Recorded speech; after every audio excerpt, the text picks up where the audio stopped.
আসসালামু আলাইকুম। আমাকে দেখতে পাওয়া যাচ্ছে কিনা এবং আমার কথা শুনতে পাওয়া যাচ্ছে কিনা আমাকে একটু কমেন্ট করে জানাও, এবং সবকিছু ঠিকঠাক থাকলে ইনশাল্লাহ আজকে আমরা ক্লাস শুরু করে দিব।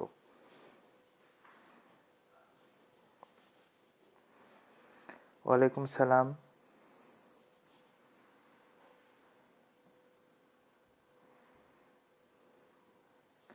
আমাকে একটু জানাও যে কথা শুনতে পাওয়া যাচ্ছে কিনা ঠিক মতো। ওয়ালাইকুম সালাম। আলহামদুলিল্লাহ, ভালো আছি। আচ্ছা, অল ওকে। ঠিক ঠিক আছে। ওয়ালাইকুম সালাম। আলহামদুলিল্লাহ, ভালো আছি। আচ্ছা, ক্লিয়ার। ওকে, ক্লিয়ার ক্লিয়ার। কেমন আছেন? আলহামদুলিল্লাহ, ভালো আমি। আচ্ছা,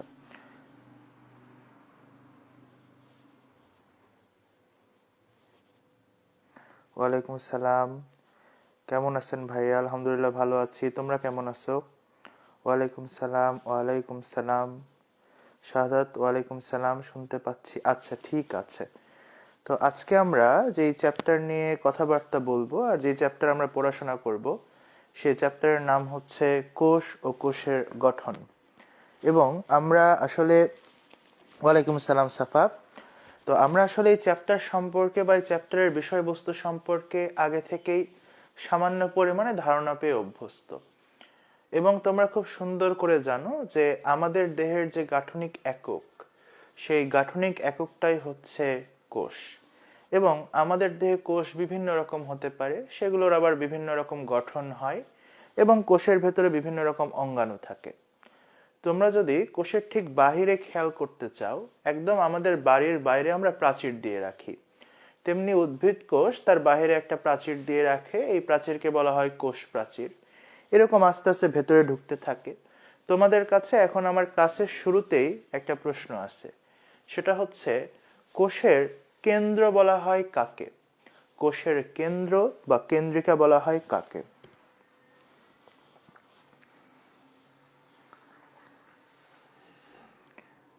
কোষের কেন্দ্র বা কেন্দ্রিকা বলা হয় কাকে?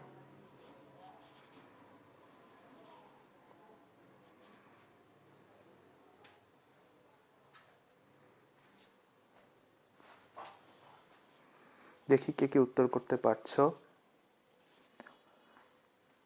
কোষের কেন্দ্র, গুড। সুবাই বলছো নিউক্লিয়াস। আচ্ছা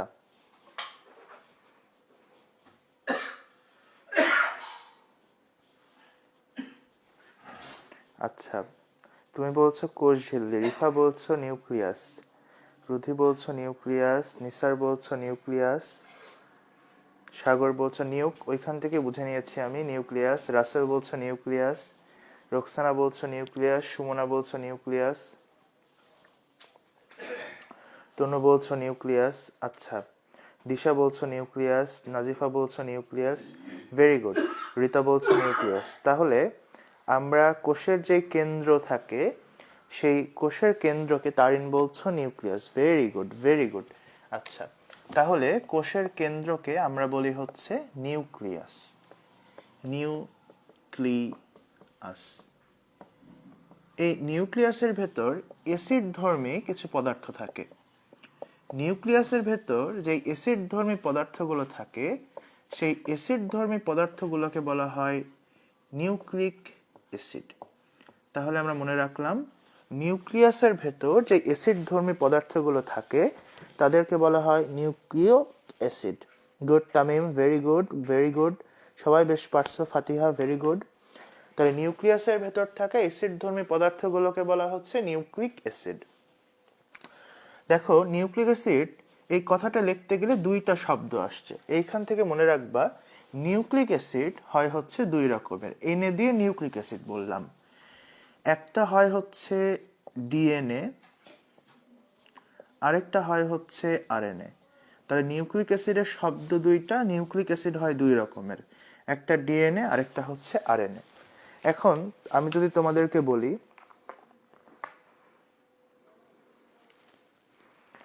আচ্ছা, যে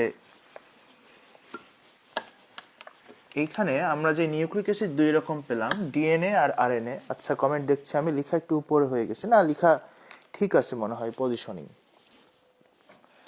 আমরা যদি এই লাইটটা অফ করে দাও তো, বোর্ডে কি আলো কম পড়ছে? বোর্ডে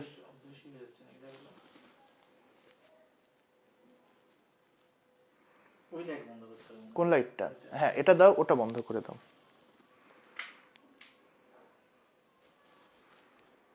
আচ্ছা এবার ঠিক আছে।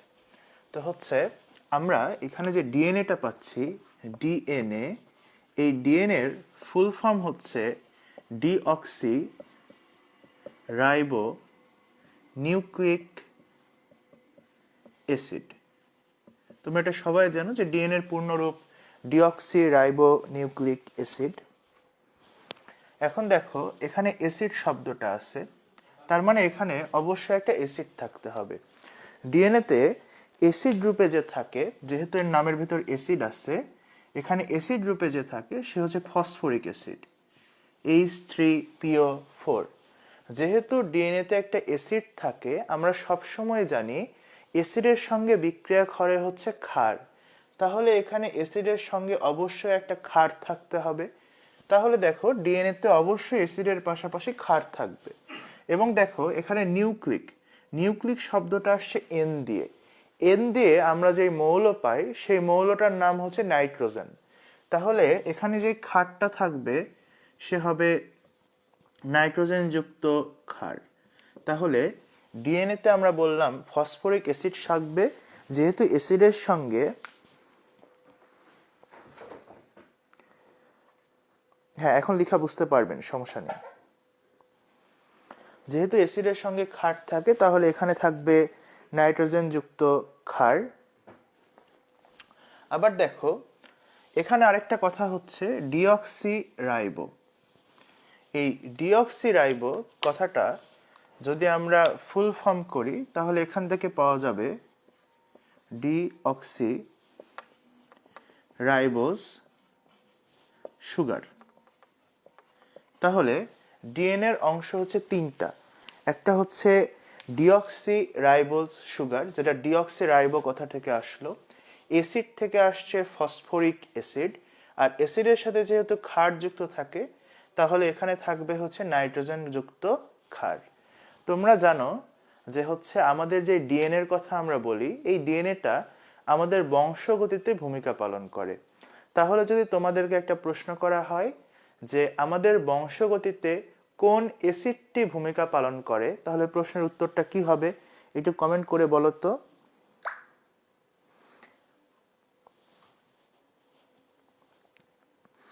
হ্যাঁ শেষ থেকে শুরু করলাম, এর পেছনে কারণ হচ্ছে অঙ্গাণুর পড়াগুলো তোমরা মোটামুটি পারোই। আমার তো তোমাদেরকে কোষের প্রাচীর, তারপর হচ্ছে মাইটোকন্ড্রিয়া, এগুলো খুব একটা পড়াতে হবে না, বরং এগুলোতেই তোমাদের সমস্যা থাকে, আর তোমাদের সমস্যার পড়াগুলোই আমি মেইনলি পড়ায় দিব। আচ্ছা তাহলে আমাদের বংশগতিতে কোন অ্যাসিড ভূমিকা পালন করে? ডিএনএ। আচ্ছা ফসফরিক অ্যাসিড, গুড সুবাইল। এখানে দেখো ডিএনএ এর ভেতর ফসফরিক অ্যাসিড থাকে, হ্যাঁ সেইভাবে আপনাদেরকে অ্যান্সার করতে হবে। আচ্ছা লেখা বুঝতে প্রবলেম হলে একটু শুধু ব্রাইটনেসটা বাড়ায় দাও, তাহলে লেখা বুঝতে পারবে। H3PO4, Farhana very good. আচ্ছা কর্মকার বলছো ডিএনএ, এখানে দেখো ডিএনএ এর একটা অংশই কিন্তু ফসফরিক অ্যাসিড, তাহলে বংশগতিতে মূলত আমাদের ফসফরিক অ্যাসিড ভূমিকা পালন করে। এটা আমাদের মানতে একটু কষ্ট হয়, যেটা কেমিস্ট্রির একটা অ্যাসিড কিভাবে বংশগতিতে ভূমিকা পালন করে, কিন্তু দেখো ডিএনএ এর একটা অংশই কিন্তু ফসফরিক অ্যাসিড, তাহলে অবশ্যই এখানে অ্যান্সার হবে ফসফরিক অ্যাসিড। আচ্ছা নাইম বলছে ফসফরিক অ্যাসিড, কাব্য বলছে ফসফরিক অ্যাসিড। সাউন্ড আসবে, একবার ব্যাক করে আবার ভেতরে যান, সাউন্ড ঠিকই আসবে। হ্যাঁ লেখা তো ঠিক আছে ভাই, একদম ঠিক আছে। সিংতা তাহারিন বলছে ফসফরিক অ্যাসিড, সেলিম বলছো ভেরি গুড ভেরি গুড। এগুলো ট্রিক প্রশ্ন, এগুলো অ্যাডমিশনে দিবে ট্রিক প্রশ্ন হিসেবে। আচ্ছা আমি সবার কমেন্টই দেখবো, ইভেন ক্লাস শেষ হয়ে গেলে আমি সবার কমেন্ট দেখি, তাহলে মন খারাপ করার কারণ নেই, আপনারা কমেন্ট করতে থাকবেন। আচ্ছা তাহলে আমরা ডিএনএতে তিনটা জিনিস পেলাম। প্রথমে আমরা যে জিনিসটা পেয়েছিলাম ডিএনএতে সেটা হচ্ছে ডিঅক্সি রাইবোজ সুগার। আচ্ছা আর তার সঙ্গে আমরা পেয়েছিলাম হচ্ছে নাইট্রোজেন যুক্ত ক্ষার বা নাইট্রোজেন ক্ষার। দেখো নাইট্রোজেন হচ্ছে দ্বিপারমাণবিক গ্যাস, তার মানে নাইট্রোজেনের একটা অণুতে দুইটা পরমাণু থাকে। এখান থেকে তোমরা মনে রাখবা নাইট্রোজেন ঘটিত ক্ষার হয় দুই রকমের। এই নাইট্রোজেন ঘটিত ক্ষার দুই রকমের কি হয়? একটা হয় খুব বিশুদ্ধ, বিশুদ্ধ বা পিওর, এই পিওর ক্ষারটার নাম হচ্ছে পিউরিন। আরেকটা একটু অবিশুদ্ধ হয়, এইটার নাম হয়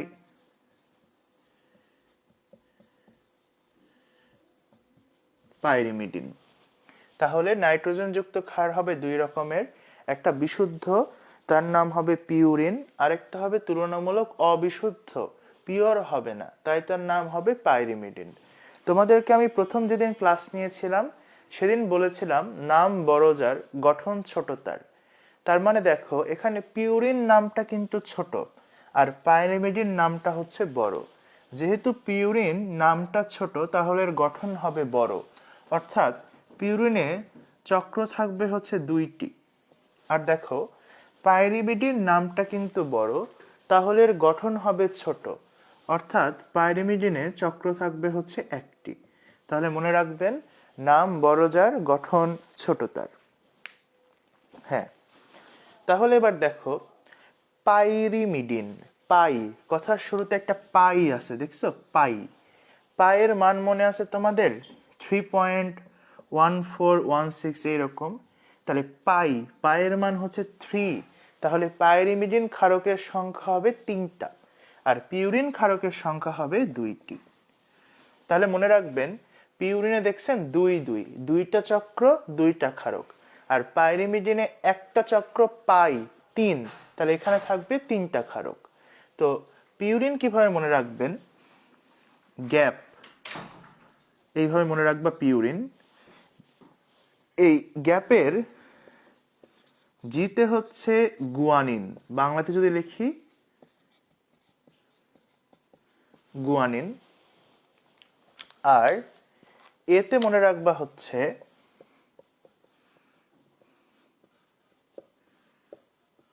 অ্যাডেনিন। তাহলে বাদ বাকি যতগুলো আছে সবগুলো এই 3টা চলে যাবে পাইরিমিডিনের মধ্যে, অর্থাৎ থায়ামিন, সাইটোসিন, ইউরাসিল, এই 3টা TCU, এই 3টা চলে যাবে হচ্ছে পাইরিমিডিনের মধ্যে। তাহলে পিউরিন হবে গ্যাপ, জিতে হবে গুয়ানিন, এতে হবে অ্যাডেনিন, পিতে পিউরিন, আর পাইরিমিডিন বাকি 3টা থায়ামিন, সাইটোসিন আর ইউরাসিল। আশা করি বুঝতে পেরেছেন।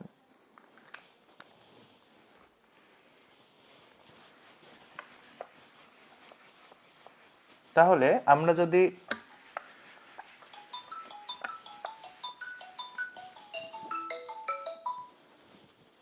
ফোন নাও, তাহলে আমরা যদি জিনিসটাকে ফ্রেশ করার ট্রাই করি, তাহলে আমরা পিউরিন পাবো হচ্ছে অ্যাডেনিন, গুয়ানিন,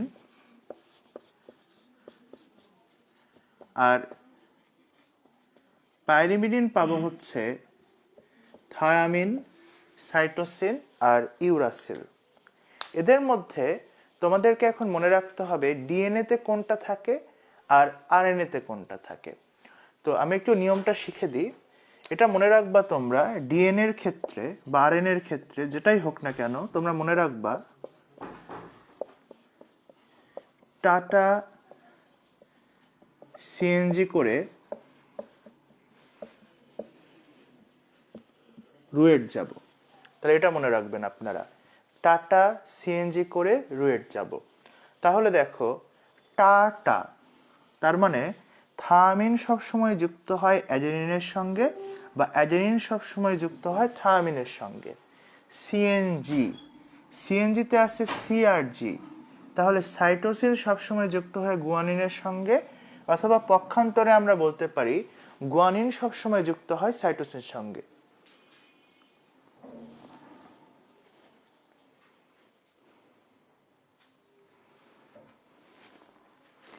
তাহলে আমরা বললাম টাটা, এই টাটার তাহলে টি এ থায়ামিন যুক্ত হয় অ্যাডেনিনের সঙ্গে, অ্যাডেনিন যুক্ত হয় থায়ামিনের সঙ্গে। সিএনজি, সি যুক্ত হয় জি এর সঙ্গে, অথবা বলতে পারি জি যুক্ত হয় সি এর সাথে, মানে আমি আমার বউকে বিয়ে করার বউয়ের আমাকে বিয়ে করাতে একই কথা, এরকম বিষয়টা। দেখো সিএনজি লিখতে গিয়ে বর্ণ আসছে 3টা, তাহলে সি আর জি এর মধ্যে হবে ত্রিবন্ধন, তাহলে এ আর টি এর মধ্যে হবে হচ্ছে দ্বিবন্ধন। তাহলে আশা করি আপনারা বুঝতে পারছেন যে ডিএনএ এর গঠন আপনারা কিভাবে মনে রাখবেন। টাটা সিএনজি, তাহলে অ্যাডেনিন বসবে থায়ামিনের সঙ্গে, সাইটোসিন বসবে গুয়ানিনের সঙ্গে। সিএনজিতে বর্ণ 3টা, সি আর জি এর মধ্যে 3টা হাইড্রোজেন বন্ধন থাকবে, এ আর টি এর মধ্যে 2টা হাইড্রোজেন বন্ধন থাকবে। এখন দেখেন, আপনারা যদি কি সুন্দর করে খেয়াল করার ট্রাই করেন, এই টি আর এর মধ্যে এটা কিন্তু দেখো পিউরিন, আর টিটা দেখো পাইরিমিডিন।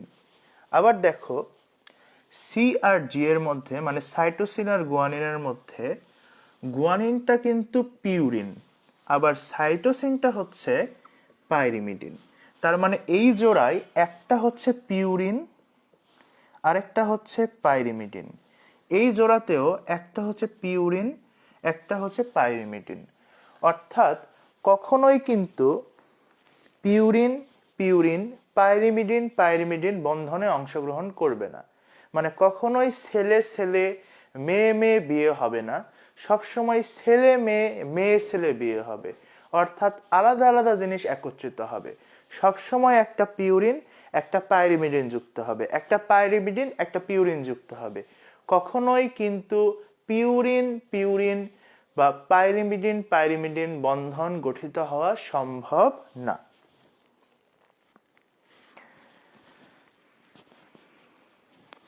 তাহলে এবার আপনাদের জন্য একটা প্রশ্ন রাখি আমি, যে প্রশ্নটা এরকম, কোনটি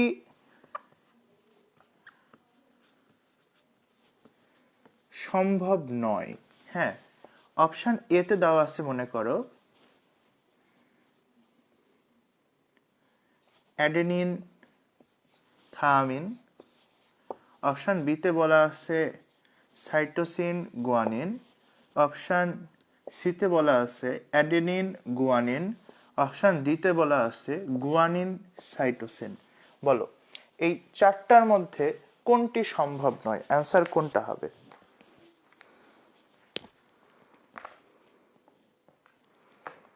একটু ব্রাইটনেস বাড়ায় দেন, তাহলে লেখা বুঝতে পারবেন।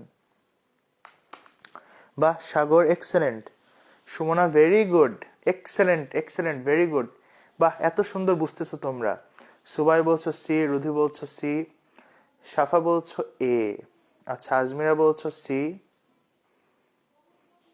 তাকিয়া বলছো সি, নাজিফা বলছো সি, হ্যাঁ সাফা ভেরি গুড, এবার ঠিক আছে। প্রিয়া বলছো সি, সজীব বলছো সি, নিসার বলছো সি, ভেরি গুড নিসার।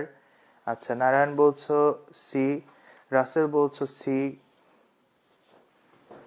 তনু বলছো সি, দিশা বলছো সি, শাহাদত বলছো সি, আসমা বলছো সি, তুষার বলছো সি, সবুজ বলছো সি, তামিম বলছো সি, ভেরি গুড। কাউসার বলছো সি, তারিন বলছো সি, রিতা বলছো সি, আবার ফারহানা তাসনিম বলছো সি, ফাতিহা বলছো সি, মাহমুদ বলছো সি, রওশন জান্নাত বলছো সি। আচ্ছা very good very good very good. আচ্ছা কমন ম্যান হাসান বলছো সি, গুড। এই তো হয়েছে, খুব সুন্দর হয়েছে।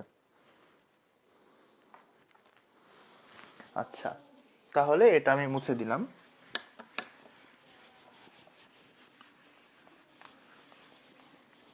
তো একটা কথা আমরা মনে রাখার ট্রাই করব যে টাটা সিএনজি করে রুয়েট যাব। টাটা সিএনজি করে কোথায় যাব? টাটা সিএনজি করে আমরা রুয়েট যাব। তো এখন রুয়েটের তাৎপর্য কি? তোমরা বলতে পারো ভাইয়া রুয়েট মানে হচ্ছে আর্টিকল, ভেরি গুড। সাদা পায়রা C, very good. Urmila very good. RUET মানে হচ্ছে Rajshahi university of engineering and technology. না, আমরা জিনিসটাকে আলাদা করে পড়ব। রুয়েটের আরতে হচ্ছে আরএনএ, ইউতে হচ্ছে ইউরাসিল, ইতে হচ্ছে এক্সেপ্ট, টিতে হচ্ছে থায়ামিন। আপনারা জানেন এক্সেপ্ট শব্দের মানে হচ্ছে বদলে, তাহলে আরএনএতে ইউরাসিল থাকে বদলে থায়ামিন, তাহলে আরএনএতে থায়ামিনের বদলে ইউরাসিল থাকে। তাহলে রুয়েট থেকে আমরা মনে রাখবো যে আরএনএতে ইউরাসিল থাকে এক্সেপ্ট থায়ামিন, তার মানে আরএনএতে থায়ামিনের বদলে ইউরাসিল থাকবে। দ্যাট মিনস যেখানে যেখানে আপনি আগে থায়ামিন বসিয়েছিলেন সেখানে সেখানে আপনি এখন কি বসাবেন? ইউরাসিল বসাবেন। অর্থাৎ আপনি আগে যখন বসিয়েছিলেন ডিএনএর ক্ষেত্রে অ্যাডেনিনের সাথে বসিয়েছিলেন থায়ামিন, এবার কিন্তু আরএনএর ক্ষেত্রে আপনি আর থায়ামিনকে রাখতে পারবেন না, কারণ আরএনএতে কিন্তু থায়ামিন বসে না। আরএনএতে তাহলে থায়ামিনের বদলে বসবে হচ্ছে ইউরাসিল, এটাই নিয়ম রুয়েট। তাহলে আরএনএতে ইউরাসিল থাকে এক্সেপ্ট হচ্ছে থায়ামিন। তাহলে আমরা যদি ডিএনএর ক্ষেত্রে ক্ষারকগুলোকে লিস্ট করার ট্রাই করি,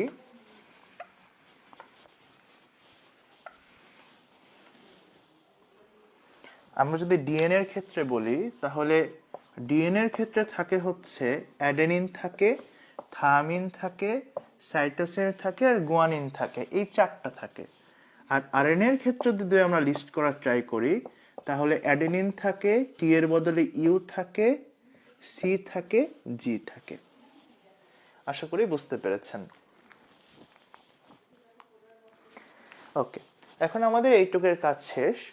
এখন আমরা একটা সুন্দর জিনিস শিখব যে ডিএনএ ডি দিয়ে, ডিতে হচ্ছে ডিএনএ, এই ডিতেই মনে রাখবেন হচ্ছে ডবল। ডাবল মানে হচ্ছে দুই বা দুই গুণ করে ফেলা। তাহলে ডিএনএ যে সূত্র হবে সেই সূত্র নিশ্চয় কয়টা হবে? দুইটা হবে।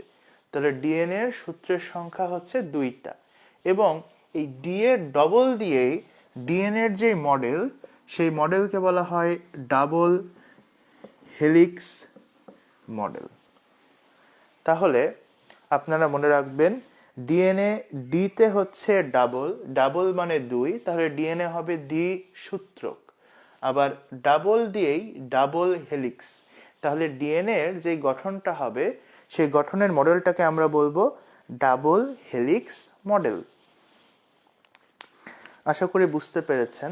তাহলে এখন আপনাদের কাছে আমার একটা প্রশ্ন আছে, সেটা ডিএনএ তো শুনলাম ডাবল হেলিক্স বা দ্বিসূত্রক, দুইটা সূত্র। তাহলে এবার একটু কমেন্ট করে জানান দেখি আরএনএ কয় সূত্রক হয়? ডিএনএ দ্বিসূত্রক, আরএনএ কয় সূত্রক?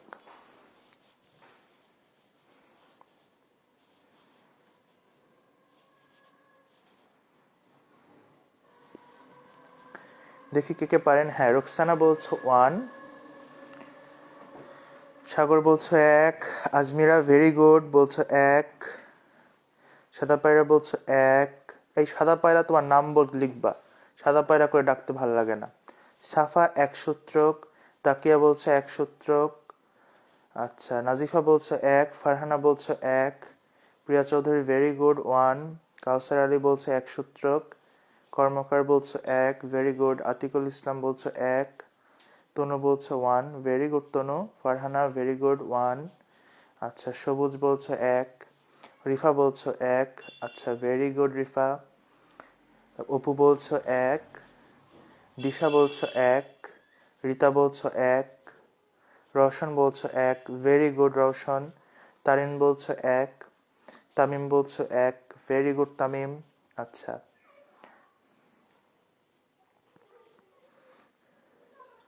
সবার কমেন্ট প্রশ্নের আগে হয়, তুই কমেন্ট অফ করে রাখবি তাহলে কায়সার। হ্যাঁ তুই হচ্ছে প্রশ্ন শুনে তারপর কমেন্ট করবি, অন্যের কমেন্ট দেখার দরকারই নাই। আচ্ছা মনি বলছো 1 ভেরি গুড মনিকা মনি। আচ্ছা আশা করা যায় আমরা এখন পারবো এটা। তাহলে আয়রনে হচ্ছে তাহলে 1 সূত্রক।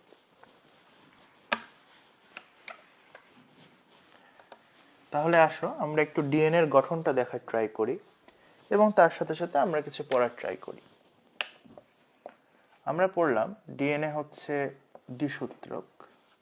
এই ডিএনএটা আপনারা আঁকাইছেন ছোটবেলা বা বড়বেলা, এই যে এরকম প্যাচ হয়ে হয়ে থাকে,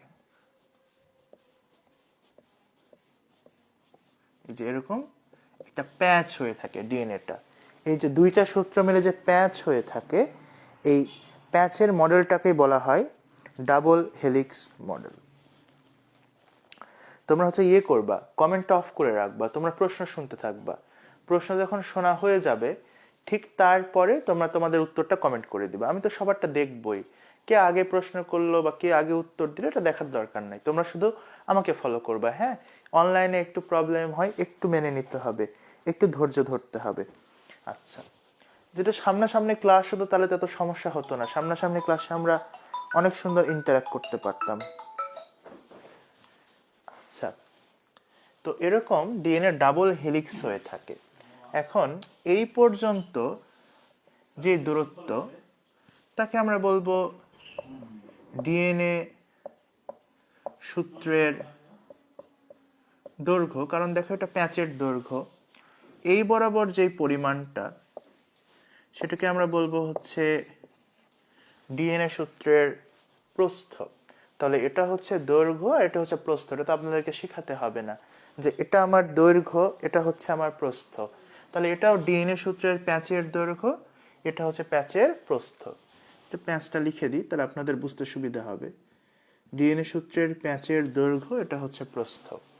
দেখো ডিএনএর যেহেতু আকারটা খুবই ছোট, এদেরকে খালি চোখে দেখা যায় না, এদের ক্ষেত্রে তোমরা আকার পরিমাপের একক হিসেবে ইউজ করবে ন্যানোমিটার। এবং দেখো ডিএনএ যেহেতু সূত্র দুইটা, এখান থেকে মনে রাখবা 2 সূত্র, তার প্রস্থ 2 দিয়েই 2 ন্যানোমিটার। তাহলে ডিএনএ সূত্রের প্রস্থ 2 সূত্র 2 দিয়েই 2 ন্যানোমিটার। এখন আসো দৈর্ঘ্য। তো 2 এর পরের সংখ্যা হচ্ছে 3, 4, মাঝখানে একটা পয়েন্ট দিয়ে দিবা, তাহলে দৈর্ঘ্যটা হচ্ছে 3.4 ন্যানোমিটার। তাহলে দেখো মনে রাখা খুবই সহজ, দ্বিসূত্র, তাহলে হচ্ছে 2টা হবে সূত্র, তাহলে প্রস্থ হবে হচ্ছে 2 ন্যানোমিটার, এই 2 দিয়ে মনে রাখবা। 2 এর পরের সংখ্যা হচ্ছে 3 আর 4, তাহলে এখানে দৈর্ঘ্যটা হবে 3.4 ন্যানোমিটার, মাঝখানে একটা পয়েন্ট মেরে দিবা। এবার দেখো এই যে প্যাচটা থাকে, বলা হচ্ছে এই প্রতি প্যাচে 10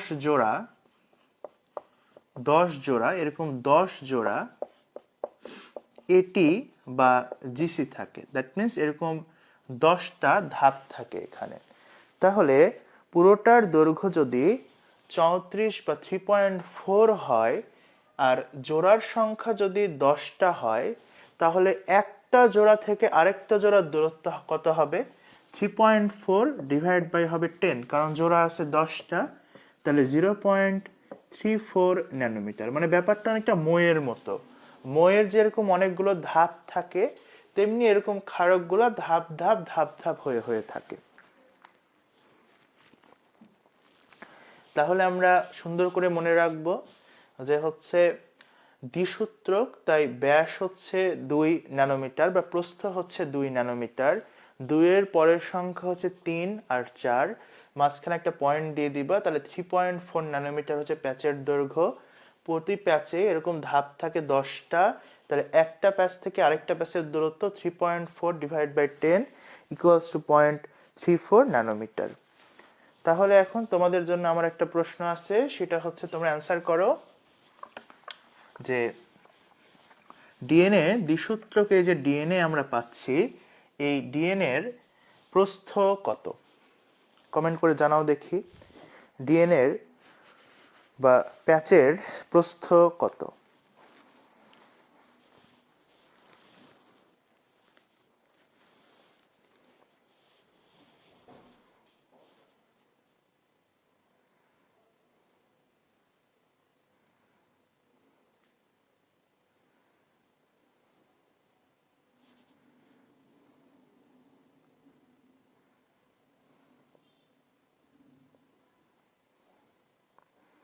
আচ্ছা, মোহাম্মদ বলছো 2 ন্যানোমিটার, উর্মিলা বলছো 2 ন্যানোমিটার, বশির বলছো 2 ন্যানোমিটার, সজীব বলছো 2 ন্যানোমিটার, কর্মকার বলছো 2 ন্যানোমিটার, রাসেল বলছো 2 ন্যানোমিটার, নারায়ণ বলছো 2 ন্যানোমিটার, সুবাই বলছো 2 ন্যানোমিটার, লামিয়া বলছো 2 ন্যানোমিটার, সবুজ বলছো 2 ন্যানোমিটার, আনসার বলছো 2 ন্যানোমিটার, সেলিম সেন্টিমিটার না বাবু, ন্যানোমিটার হবে মনে হয়, মনিকা মনি ন্যানোমিটার 2 ন্যানোমিটার, ফারহানা বলছো 2 nanometre, Disha very good 2 nanometre, Tamim 2 nanometre. আচ্ছা 2 ন্যানোমিটার, অপু বলছে 2 ন্যানোমিটার। হ্যাঁ 2 ন্যানোমিটার। ফাতিহা বলছে 2 ন্যানোমিটার। ভেরি গুড বাচ্চা। আচ্ছা গুড, ভালো বাবু তোমরা সবাই। মাহমুদুল হাসান বলছে 2 ন্যানোমিটার, সাগর বলছে 2 nanometre. Very good very good, খুবই সুন্দর, এই তো পড়া হচ্ছে। এই যে আমরা বললাম এখানে 10 জোড়া এটিজিসি থাকে, এর ভেতর বিজ্ঞানীরা খুঁজে খুঁজে বের করছে যে 5টা থাকে এরকম এটি, আর 5টা থাকে হচ্ছে গড়ে সিজি। মানে ওই তো অর্ধেক অর্ধেক করে নিছে, যেমনটা ডিভোর্স হওয়ার সময় সম্পত্তির সমান ভাগ করে নেয়, তেমনি এই 10টাকে ভাগ করার সময় অর্ধেকটা পেয়ে গেছে এটি আর অর্ধেকটা পেয়ে গেছে সিজি। তাহলে প্রতি প্যাচে গড়ে 5টা থাকে হচ্ছে এটি, 5টা থাকে হচ্ছে সিজি। এখন যদি তোমাদেরকে প্রশ্ন দেয় যে প্রত্যেকটা প্যাচে গড়ে কয়টা হাইড্রোজেন বন্ধন থাকে, দেখো আমরা এই জায়গা থেকে কিন্তু বের করতে পারবো। আমাদের এটির প্রত্যেকটাতে 2টা হাইড্রোজেন বন্ধন থাকে, আর সিজি এর মধ্যে বন্ধন থাকে হচ্ছে 3টা। তাহলে আমরা যদি গড়ে বের করতে চাই তাহলে 5 গুণ 2 এটির জন্য হলো 10টা, আবার সিজিতে 3টা থাকে, তাহলে 5 গুণ 3 হয়ে গেল 15টা। তাহলে প্রতিটা প্যাচে গড়ে হাইড্রোজেন বন্ধনের সংখ্যা হচ্ছে 25টি। আশা করি আপনারা বুঝতে পেরেছেন। তাহলে এটি 5টা, সিজি 5টা। কমেন্ট অফ করতে পারেন না, রাইটে সোয়াইপ করবেন, এই যে এরকম ফোন রাখবেন, রেখে রাইটে সোয়াইপ করবেন, দেখবেন কমেন্ট চলে যাবে। আবার লেফটে সোয়াইপ করবেন, ম্যাজিক কমেন্ট ফিরে আসবে। হ্যাঁ 2 ন্যানোমিটার, ভেরি গুড। তাহলে 5টা এটি, 5টা সিজি, 5 দুগুণ 10, 3 5 15, মোট হলো 25টা। এখন দেখো আমরা যদি একটা ডিএনএ সূত্রের সুন্দর গঠনটা তোমাদের প্রশ্নে আসে এবং আসলে তোমরা কিভাবে অ্যান্সার করবা, কোনটা ক্ষারকের সঙ্গে কোনটা বসাবা, এটা একটু যদি শিখায় দিই। আমরা জানলাম যে ডিএনএ সূত্র হচ্ছে 2টা হয়, দ্বিসূত্রক হয়। এবং এই দ্বিসূত্রকটা যদি আমরা এইভাবে কল্পনা করি সোজা করে, তাহলে ওপরের দিকে থাকবে, এটা যদি ওপরের দিকে 5 প্রাইম 3 প্রাইম হয়, অর্থাৎ এর ওপরের দিকে যদি 5 নাম্বার কার্বন, নিচের দিকে 3 নাম্বার কার্বন থাকে, একে এর সঙ্গে যুক্ত হতে হলে কিন্তু পুরোপুরি উল্টা হয়ে যেতে হবে। এ যদি প্লাস পর্যায়ে থাকে, একে মাইনাস পর্যায়ে থাকতে হবে। কারণ আমরা সবসময় জানি প্লাসে প্লাসে বিকর্ষণ হয়, মাইনাসে মাইনাসে বিকর্ষণ হয়, কিন্তু প্লাস মাইনাসে কিন্তু আকর্ষণ হয়।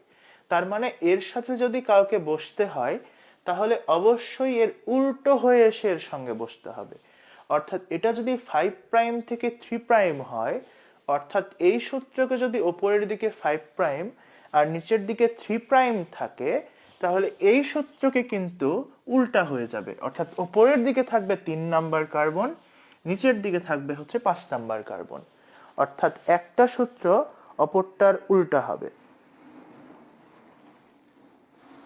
তাহলে একটা যদি 5 প্রাইম টু 3 প্রাইম হয়, আরেকটা হবে 3 প্রাইম টু 5 প্রাইম। এখন মনে করেন এই 5 প্রাইম টু 3 প্রাইমে এখানে আছে এ, এখানে আছে টি, এখানে আছে জি, এখানে সি, এখানে এ টি, এখানে আছে জি, এখানে সি, এখানে আছে হচ্ছে এ। তাহলে এইখান থেকে যদি আমরা বের করতে চাই যে এই দিকে কে বসবে, আপনাদেরকে সবসময় আমি টাটা সিএনজি শিখিয়েছি। তাহলে এখানে অ্যাডেনিনের সঙ্গে বসবে থায়ামিন। হ্যাঁ এখানে থায়ামিনের সঙ্গে বসবে অ্যাডেনিন, টাটা সিএনজি। জি এর সাথে বসবে সি, সি এর সাথে বসবে জি। আবার দেখো এ এর সাথে বসবে টি, কারণ টাটা। আবার এখানে টি এর সাথে বসবে এ, এখানে জি এর সাথে বসবে সি, কারণ সিএনজি। সি এর সাথে বসবে জি, এ এর সাথে বসবে টি। দেখো কত সহজে বের করা যায়। আবার এ টি এর মধ্যে দ্বিবন্ধন, তাহলে এখানে দ্বিবন্ধন, টি এর মধ্যে দ্বিবন্ধন, জিসি এর মধ্যে ত্রিবন্ধন, সিজি এর মধ্যে ত্রিবন্ধন, এটি এর মধ্যে দ্বিবন্ধন, টি এর মধ্যে দ্বিবন্ধন, সিএনজি তে 3টা বর্ণ ত্রিবন্ধন, ত্রিবন্ধন, এটিতে থাকবে সবসময় দ্বিবন্ধন।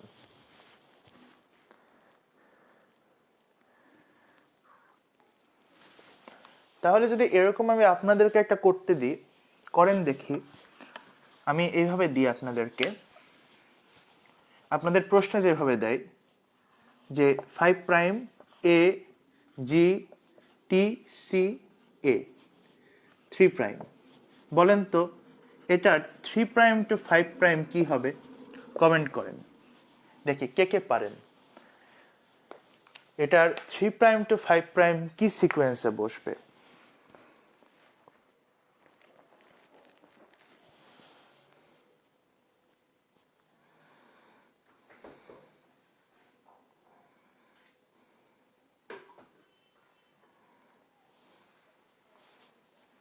হ্যাঁ, সময় নিয়ে করেন, কোনো সমস্যা নাই, বাট পারতে হবে, কারণ এই প্রশ্নগুলো অ্যাডমিশনে ফ্রিকুয়েন্টলি আসে। টি সি এ জি, হ্যাঁ টি, ওকে ওকে।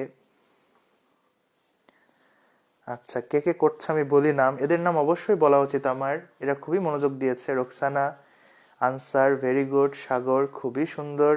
সুমনা, খুব ভালো আপু। Farhana Tasnim, very good. Rudhi, very good. Subail, excellent. Tanu, পেরেছ। নিসার, ভেরি গুড ভাইয়া। নাজিফা, পারছেন আপনি। Azmira, very good very good. Farhana, very good. Sajib, হচ্ছে, ভেরি গুড, এই তো এইভাবেই হবে। সাফা, হয়েছে। Disha, very good. আচ্ছা, হুসাইন মোহাম্মদ, ভেরি গুড অপু। আচ্ছা, হয়েছে। Mahmudul Hasan, very good. রিতা, পারছেন আপনি। রাজু, হয়েছে। সবুজ, ভেরি গুড। সময়ের অপেক্ষা, আপনিও পেরেছেন, এক্সেলেন্ট। আচ্ছা, ভেরি গুড। বর্ষা, আপনি আবার একটু ভাবেন তো এটা দিয়ে, এখনই ডিসিশন নিয়েন না, হ্যাঁ, একটু ভেবে চিন্তে ডিসিশন নেন। আচ্ছা, সুমি, পেরেছেন। আতিক, তারিন, নারায়ণ দাস, রওশন, রওশন, ভেরি গুড আপু। আচ্ছা, তাহলে আমি একটু করে দিই এখন, হ্যাঁ, আপনারা দেখেন। এ এর সাথে অবশ্যই বসবে টি, জি এর সাথে বসবে হচ্ছে সি, টি এর সাথে বসবে এ, সি এর সাথে বসবে জি, এ এর সাথে বসবে টি। যারা যারা সঠিক উত্তর দিয়েছেন তাদের সবাইকে খুবই ধন্যবাদ। তোমরা টিচারের খুশির কারণ, আর যারা টিচারের মন ভালো রাখে তারা অবশ্যই ভালো কিছু করবে। Naim, very good very good. Tamim, হচ্ছে, এই তো হচ্ছে। কে বলছে আপনারা রেপ্লিকেশন এইগুলো বোঝেন না, ডিএনএ বোঝেন না? এই তো বোঝেন ডিএনএ। এবার চলে আসেন, আমরা ডিএনএ এর গঠন প্রায় শেষ করে আসছি, আমরা সবই পড়বো আস্তে আস্তে। আমরা এবার একটু আরএনএ এর দিকে দৃষ্টি দিব, এবং আমরা আরএনএ এর ফুল ফর্মটা কিন্তু জানি, রাইবো নিউক্লিক অ্যাসিড। এটা নিয়ে আর বেশি না বলি, যে এখানে রাইবোজ থাকবে, নাইট্রোজেনযুক্ত ক্ষার থাকবে, এবং আবারও অ্যাসিড হিসেবে ফসফরিক অ্যাসিড থাকবে। তাহলে ডিএনএ এর সঙ্গে আরএনএ এর পার্থক্য কিন্তু মেইনলি এক জায়গায়, যে ডিএনএ তে ডিঅক্সি রাইবোজ সুগার থাকে, আর আরএনএ তে রাইবোজ সুগার থাকে। এখন ডিঅক্সি রাইবোজ সুগার কি আর রাইবোজ সুগার কি, এই জিনিসটা কিন্তু তোমাদেরকে আমি যখন কোষ রসায়ন চ্যাপ্টারটা পড়াবো খুব সুন্দর করে মনে রাখার ব্যবস্থা করে দিব, এবং কিভাবে উদাহরণগুলো মনে রাখবে সেটাও বলে দিব। তাহলে ভয় পাওয়ার কোনো কারণ নেই, এগুলোর গঠন লিখতে হবে কিভাবে, কিভাবে কি করতে হবে সেটা আমি পড়িয়ে দিব কোষ রসায়ন পড়ানোর সময়। তো কোষ রসায়ন চ্যাপ্টার অন্তত চিন্তার হবে না, বোটানির কোনো চ্যাপ্টার ইনশাল্লাহ আমাদের টেনশনে থাকবে না, যদি আমরা সময়টা পাই পড়ানোর মতো। তো আসেন আমরা এর পরের পড়াতে যাই আরএনএ এর ভেতরে। তো আমাদের বডি কিন্তু তৈরি হয় মেইনলি প্রোটিন দিয়ে। আমাদের মাংস, দাঁত, চামড়া, অঙ্গ, প্রত্যেকটা জিনিসই প্রোটিন। আমরা আসলে প্রোটিন ব্যতীত কিছুই না, আমরা প্রোটিন, তার উপর সৃষ্টিকর্তা আল্লাহ আমাদেরকে জীবন দিয়ে দিয়েছেন, আলহামদুলিল্লাহ। এটাই হলাম আমরা, মানে জীবন আসলে আমাদের। তাহলে আমাদের মেইনলি বডি গঠিত হচ্ছে প্রোটিন দিয়ে, আর এই প্রোটিন গঠিত হয় যাকে দিয়ে, তার নাম হচ্ছে অ্যামিনো অ্যাসিড। তাহলে প্রোটিনের গাঠনিক একক হচ্ছে অ্যামিনো অ্যাসিড, এবং এই অ্যামিনো অ্যাসিডটা নিয়ে আসার সংকেত যে নিয়ে আসে তার নাম হচ্ছে এমআরএনএ বা শুধু আরএনএ। তাহলে এই অ্যামিনো অ্যাসিডের সংকেতটা মূল্য বহন করে হচ্ছে আরএনএ, আর আরএনএ যার কাছ থেকে সংকেত নিয়ে আসে তার নাম হচ্ছে ডিএনএ। তার মানে আমরা যদি আবার নিচ থেকে দেখার ট্রাই করি, ডিএনএ এর সংকেতটা প্রথমে আরএনএ তে যায়। কিসের সংকেত? অ্যামিনো অ্যাসিড তৈরির। আরএনএ সে অনুসারে অ্যামিনো অ্যাসিড নিয়ে আসে, সেই অ্যামিনো অ্যাসিড থেকে পরবর্তীতে প্রোটিন তৈরি হয়। বিষয়টা যদি আমি তোমাদেরকে আরেকটু সহজ করে দেওয়ার ট্রাই করি, মনে করো বাসায় তুমি পড়ছো, তোমার মা রান্না করছে, তোমার মা হঠাৎ করে তোমাকে ডাকলো, ডেকে বলল দোকান থেকে 1 কেজি লবণ কিনে নিয়ে আয়। তুমি এই যে মায়ের কাছ থেকে লবণ তৈরির সংকেতটা নিলা, তুমি হচ্ছে আরএনএ। তোমার মার কাছে লবণের সংকেতটা ছিল, তোমার মা হচ্ছে ডিএনএ। তুমি এই লবণ তৈরি বা লবণ আনতে হবে এই সংকেতটা নিয়ে দোকানদারের কাছে চলে গেলা, দোকানদার তোমাকে লবণ দিয়ে দিল, তুমি তোমার মায়ের নির্দেশ মতে তোমার মাকে এবার ফিরিয়ে দিলা লবণ, তোমার মা সেই অনুসারে প্রোটিন তৈরি করলো। বিষয়টা হচ্ছে অনেকটা এইরকম।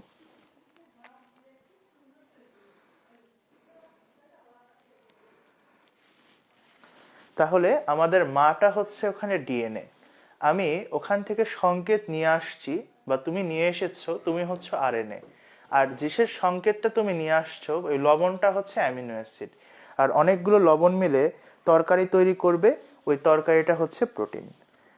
তো এবার আমরা যদি আরএনএর প্রকারভেদ একটু দেখা শুরু করি,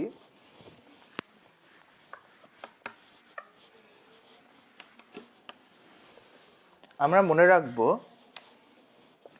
এই আরএনএ হচ্ছে 5 প্রকার। আরএনএ হচ্ছে 5 প্রকার। কি কি 5 প্রকার দেখেন। প্রথমে হচ্ছে এমআরএনএ, তারপর হচ্ছে টিআরএনএ,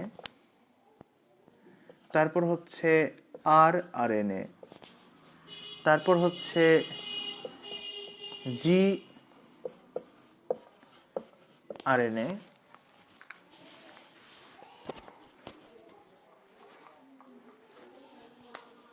জিআরএনএ, তারপর হচ্ছে এসএনআরএনএ বা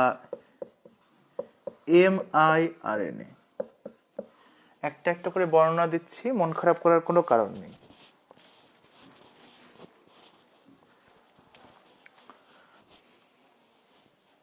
তাহলে দেখো এই যে এমআরএনএ প্রথমেই আছে, এই এম শব্দটার মানে হচ্ছে মেসেঞ্জার আরএনএ। তার মানে আমাদের ডিএনএতে যে সংকেত বা যে মেসেজটা থাকে, সেই মেসেজটা নিয়ে আসে যে আরএনএ, সেই আরএনএর নামই হচ্ছে মেসেঞ্জার আরএনএ। তাহলে আমাদের ডিএনএর সঙ্গে সরাসরি কানেকশন করে মেসেজটা নিয়ে আসার কাজই করে কিন্তু মেসেঞ্জার আরএনএ। তাহলে ডিএনএর সঙ্গে সরাসরি সংযোগ রাখে এমআরএনএ। মানে মনে রাখবেন ডিএনএ হচ্ছে আমাদের মায়ের মতো, ওই যে মায়ের কাছ থেকে সংকেত আসে, তাহলে মায়ের সাথে সংকেত রাখে এমআরএনএ, ম এরকম। অর্থাৎ এমতে হচ্ছে মেসেঞ্জার আরএনএ, তাহলে ডিএনএ থেকে সরাসরি সংকেত আনে মেসেঞ্জার আরএনএ বা এমআরএনএ। এবার দেখো টিআরএনএ, এই টিআরএনএ এর ফুল ফর্ম হচ্ছে ট্রান্সফার আরএনএ। ট্রান্সফার শব্দের অর্থ হচ্ছে স্থানান্তর। আমরা এই যে ডিএনএ এর কাছ থেকে অ্যামিনো অ্যাসিড তৈরির সংকেতটা নিয়ে আসলাম এমআরএনএ এর সাহায্যে, এই তোমার অ্যামিনো অ্যাসিডটার সংকেত অনুসারে অ্যামিনো অ্যাসিডকে ট্রান্সফার করে নিয়ে আসবে টিআরএনএ। তার মানে অ্যামিনো অ্যাসিডকে স্থানান্তর করবে যে আরএনএ, সেই আরএনএ এর নামই হচ্ছে টিআরএনএ। তোমার ক্যামেরা যদি ঝাপসা লাগে তুমি আবার ব্যাক করবা, ব্যাক করে আবার ভেতরে গিয়ে আবার ক্লিক করলেই আশা করা যায় বুঝতে পারবা।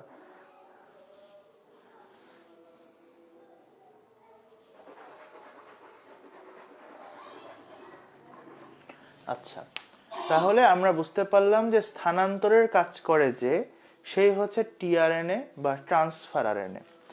এখন আরেকটা বিষয় হচ্ছে এখানে, আমরা যদি ওই যে মায়ের গল্পটা আবার বলার ট্রাই করি, যে আমার মায়ের কাছ থেকে আমি সংকেত নিয়ে আসছি লবণ কিনতে হবে, আমার মা ছিল ডিএনএ, তারপর আমার মা আমাকে বলেছে যাও লবণ কিনে নিয়ে আসো, আমি মার কাছ থেকে সংকেত নিয়ে এসেছি, আমি হলাম এমআরএনএ। আমি এই এমআরএনএ আমি তারপরে দোকানদারের কাছে গেছি, গিয়ে বলছি ভাই 1 কেজি লবণ দেন, দোকানদার আমাকে লবণটা এনে দিছে, স্থানান্তর করে দিছে, তাহলে দোকানদারটা হচ্ছে এখানে টিআরএনএ। আচ্ছা, বোর্ডটাতে যদি আলো পড়ে বেশি আপনার ব্রাইটনেস দিবেন কমায়, একটু অ্যাডজাস্ট করে নেবেন। হ্যাঁ বাবা, ওই লাইটটা দাও তো।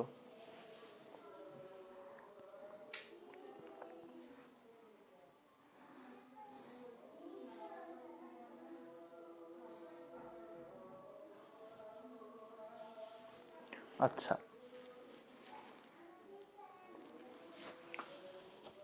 তাহলে দেখো অ্যামিনো অ্যাসিডের সংকেতটা নিয়ে আসছে হচ্ছে এমআরএনএ, সেই সংকেত অনুসারে অ্যামিনো অ্যাসিডকে স্থানান্তর করে নিয়ে আসে টিআরএনএ। মানে আমি আমার মায়ের কাছ থেকে লবণ তৈরির সংকেত নিয়ে আসছি, আমি হলাম এমআরএনএ, কিন্তু দোকানদারটা কিন্তু ওখানে হচ্ছে টিআরএনএ, কারণ দোকানদারই আমাকে লবণটা পৌঁছায় দিচ্ছে। এরপরে যেটা আছে আরআরএনএ, এর ফুল ফর্ম হচ্ছে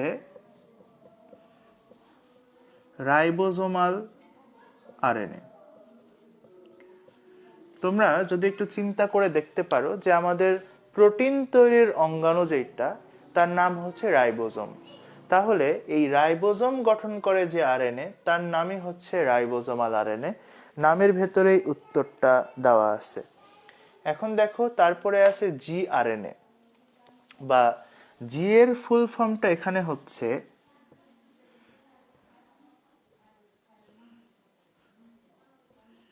জেনেটিক আরএনএ। জেনেটিক শব্দের অর্থ হচ্ছে বংশগতি, তাহলে আমাদের বংশগতিতে যে আরএনএটা কাজ করবে সে আরএনএর নামই হচ্ছে জি আরএনএ বা জেনেটিক আরএনএ বা বংশগতীয় আরএনএ। এর বিষয়টা কিরকম, এর বিষয় নিয়ে যদি আমরা বলি, দেখো সাধারণভাবে বংশগতিতে কাজ করে কিন্তু ডিএনএ, এবং যত বংশগতির কাজ সবকিছুই করা উচিত ডিএনএর। কিন্তু যখন কোনো কোষে ডিএনএ থাকবে না, তখন কিন্তু বংশগতির দায়িত্বটা গ্রহণ করতে হবে আরএনএ কে। অর্থাৎ ডিএনএর অনুপস্থিতিতে আরএনএ যখন বংশগতির বা জেনেটিকের কাজ করবে, তখন সেই আরএনএ কে আমরা বলবো হচ্ছে জিআরএনএ। তার মানে বড় ভাই নাই, বড় ভাইয়ের বদলে ছোট ভাইকে যখন পরিবারের দায়িত্ব পালন করতে হয়, সেই জিনিসটাই জিআরএনএ। বড় ভাই ডিএনএ নাই, বড় ভাই যেহেতু নাই, তাই ছোট ভাই আরএনএ কেই কাজ চালায় নিতে হবে। এই জিনিসটাই হচ্ছে জি আরএনএ বা জেনেটিক আরএনএ। তার মানে মনে করো তোমার কাছে ফেসবুক চালানোর এমবি নাই, তোমাকে ফ্রি ফেসবুক চালাতে হবে, এই জিনিসটাই হচ্ছে তাহলে জিআরএনএ। তাহলে আমরা এমন একটা কোষ খুঁজে বের করি যেই কোষে ডিএনএ থাকে না, আরএনএ থাকে। তোমরা যদি একটু ভাইরাসের কথা খেয়াল করো, ভাইরাস হচ্ছে পৃথিবীর একমাত্র জীব বলাই মূলত ভালো হবে, জীব আর জড়র যদিও মাঝামাঝি, আমার মতো ওটাকে জীব মনে হয়। ভাইরাস হচ্ছে এমন এক জীব, যেই জীবের দেহে কখনো একসাথে ডিএনএ আরএনএ থাকতে পারে না, হয় ডিএনএ থাকে নয়তো আরএনএ থাকে।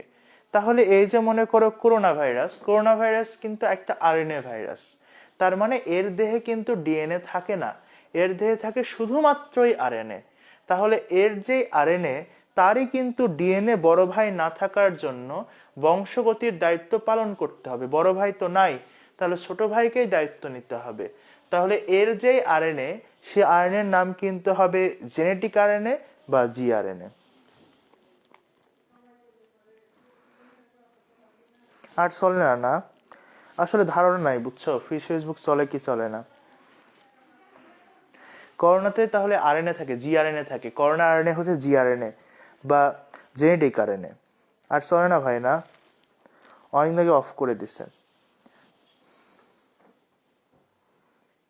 হয়তো, শিওর না, আমার সময় চলতো। আমার যখন তোমার হচ্ছে তোমাদের বয়সে যখন আমার এই হাতের টেপার ওই ফোন ছিল, টিপে টিপে চালাইতে হতো, বাটন ফোন, তখন ফ্রি ফেসবুক চলতো, তখন তো চলতো, এখন হয়তো আর চলে না। যাই হোক, হ্যাঁ ডিএনএ থাকলে তো আরো শেষ করে দিত, সেটাই। আরএনএ দিয়ে যে অবস্থা করে দিচ্ছে, মিউটেশন। আসলে এরা তোমার হচ্ছে ইমার্জিং ভাইরাস, তো আমরা যখন ওই ভাইরাস পড়বো আমরা ইউজ করতাম না। আচ্ছা ঠিক আছে, হ্যাঁ আমরা তো প্রায় কাছাকাছি প্রজন্মেরই একটু। তো আসেন আমরা এর পরের পড়াশোনায় চলে যাই। তার আগে একটু এসএন আরএনএ বা এমআই আরএনএ নিয়ে কথা বলে দিই। এমআই আরএনএ বলে কি আবার বলে ফেলবে না, শাওমি আরএনএ, এমআই দেখছি। একবার তোমাদের উচ্ছ্বাসে প্রশ্ন দেওয়া হলো যে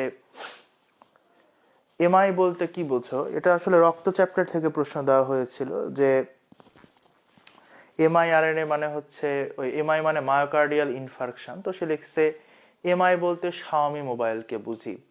এবং সেই খাতাটা ভাগ্যক্রমে আমার কাছেই চলে আসছে। আমি আবার দেখে তাকে 0 দিয়ে 00 000 মেবি দিচ্ছিলাম, দিয়ে ফিরাই দিছিলাম, মজা নিচ্ছে। যাই হোক, সেটা বড় কথা না। বড় কথা হচ্ছে এরকম একবার আমাদের কলেজে, আমি তো নরডেম কলেজে পড়তাম, তো আমাদের কলেজে রুই মাছের পরীক্ষা দিয়েছিল। রুই মাছের পরীক্ষায় গ নাম্বারের প্রশ্ন এসেছিল রুই মাছের ধমনীতন্ত্রের ব্যাখ্যা করো, এবং সেখানে সবাই ধমনীতন্ত্র এবং শিরাতন্ত্রের একটা তুলনা উপস্থাপন করছিল। তো একটা স্টুডেন্ট এরকম খাতা জমা দিয়েছে স্যারের কাছে, মনে করছে আমি তো গ নাম্বারে অনেক বড় লিখছি, স্যার মনে হয় খাতা দেখবে না।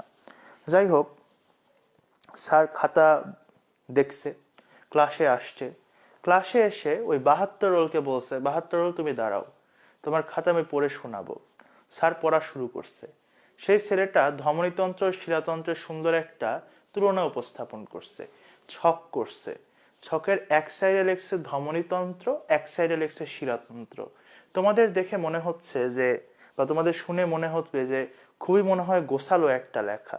যাই হোক, ধমনীতন্ত্রের ভিতর প্রথম লাইন, ধমনী দ্বারা ধমনীতন্ত্র গঠিত হয়। শিরাতন্ত্রের ভেতর প্রথম লাইন, শিরা দ্বারা শিরাতন্ত্র গঠিত হয়। সেকেন্ড পয়েন্ট, অনেকদিন রুই মাছ খাইনি। তারপরে ওই দিকের সেকেন্ড পয়েন্ট, রুই মাছ খেতে আমার খুব ভালো লাগে। এই দিকের থার্ড পয়েন্ট, আমার মা অনেক ভালো রুই মাছ রান্না করেন।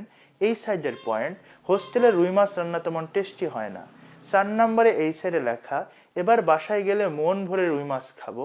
এই সাইডে লেখা, হোস্টেলে রুই মাছ রান্না মাঝে মাঝে মনে হয় ফেলে দিয়ে আসি। 5 নম্বরে লেখা, স্যার আপনি চাইলে আপনিও আমার বাসায় এসে রুই মাছ খাইতে পারেন। এই সাইডের 5 নম্বরে লেখা, তবে আমি জানি আপনি আসবেন না।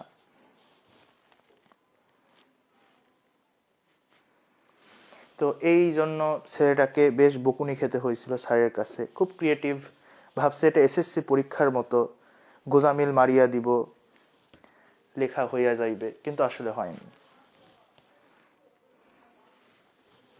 আসো আমরা পরের পড়াশোনায় চলে যাই। তো এমআইআরএনএ মানে মাইক্রো আরএনএ, ছোট আরএনএ যেটা, সেটাকে বলা হয় এমআইআরএনএ।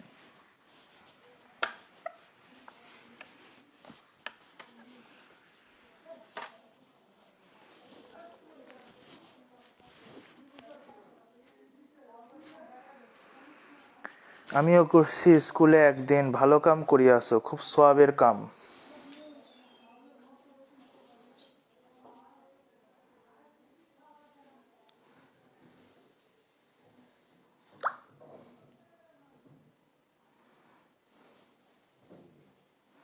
আচ্ছা বাচ্চারা, আমরা পরের টপিকে চলে আসি আমাদের।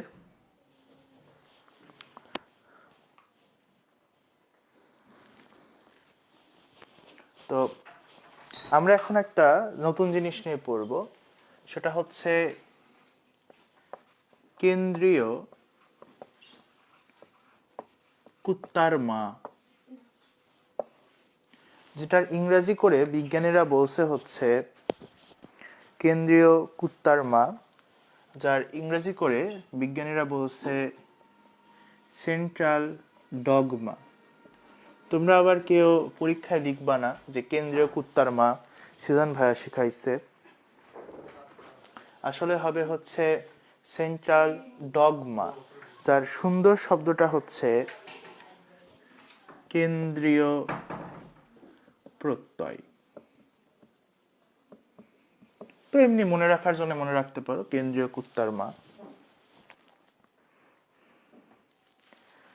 যাই হোক, এখন এই কেন্দ্রীয় কুত্তার মাতে বা সেন্ট্রাল ডগমাতে কি বলা হচ্ছে সেটা দেখো, যে যে কোনো জায়গায় ডিএনএ থেকে প্রথমে ডিএনএ তৈরি হয়, অতঃপর সেই ডিএনএ থেকে তৈরি হয় হচ্ছে আরএনএ, এবং শেষ পর্যায়ে সেই আরএনএ থেকে তৈরি হয় হচ্ছে প্রোটিন, এবং এই প্রোটিনটাই শেষ পর্যায়ে গঠন করে আমাদের দেহ। মানে মনে করো আজ তোমাদের সিজান ভাইয়ার বিয়ে হলো, আচ্ছা বাংলাতেই লিখো সমস্যা নেই, তোমাদের সিজান ভাইয়ার ধরো বিয়ে হলো, বিয়ে হলে নিশ্চয়ই সিজান ভাইয়ার এবং সিজান ভাইয়ার ওয়াইফের বাচ্চা কাচ্চা হবে একদিন। তো হওয়ার সময় আমার ডিএনএ থেকে কিন্তু ডিএনএ তৈরি হবে, অতঃপর আমার ডিএনএ থেকে আরএনএ তৈরি হবে, তারপর আমার বাচ্চাতে সেই আরএনএ থেকে প্রোটিন তৈরি হবে, এবং প্রোটিন থেকে আমার বাচ্চার দেহ হবে। অতঃপর আমার বাচ্চাটা একসময় বড় হবে, তারও বিয়ের বয়স হবে, তাকে বিয়ে দেওয়া হবে, তারও কিন্তু ডিএনএ থেকে ডিএনএ হবে, ডিএনএ থেকে আরএনএ হবে, আরএনএ থেকে প্রোটিন হবে, তার বাচ্চার দেহ হবে, তোমাদের সিজান ভাইয়া দাদা বা নানা হয়ে যাবে। আচ্ছা, এবার দেখো আমার মানে বাচ্চার যখন আবার বাচ্চা হবে, সেও আবার একসময় বিয়ের বয়স হবে, তারও ডিএনএ থেকে ডিএনএ হবে, ডিএনএ থেকে আরএনএ হবে, আরএনএ থেকে প্রোটিন হবে, তার আবার প্রোটিন থেকে দেহ তৈরি হবে। দ্যাট মিনস পুরো আমাদের বংশ কিন্তু একদম সুন্দর করে এইটার উপরেই চলছে, এই চক্রটার উপরেই বারবার ঘুরছে। আমাদের পুরো দেহের কেন্দ্রটা কিন্তু একে ঘিরেই, এই প্রত্যয়কে ঘিরেই। এর জন্য একে বলা হয় জীববিজ্ঞানের কেন্দ্রীয় প্রত্যয় বা সেন্ট্রাল ডগমা। আচ্ছা, তাহলে দেখো এই সেন্ট্রাল ডগমায় প্রথমে ডিএনএ থেকে ডিএনএ তৈরি হয়। এই ডিএনএ থেকে ডিএনএ তৈরির প্রক্রিয়াটিকে কি বলা হয়? হ্যাঁ, করোনা ইমার্জিং ভাইরাস। কারণ করোনা হচ্ছে তোমার আগে একটা জীবে ছিল, সেখান থেকে জীব পরিবর্তন করে মিরক্যাট থেকে সে পরবর্তীতে মানুষে এসেছে। দাওয়াত দিলেন না মানে বিয়ে কবে করলাম যে দাওয়াত দিব?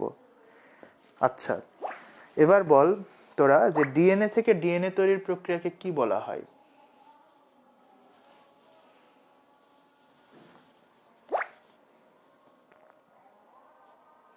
দেখি কমেন্ট করো দেখি।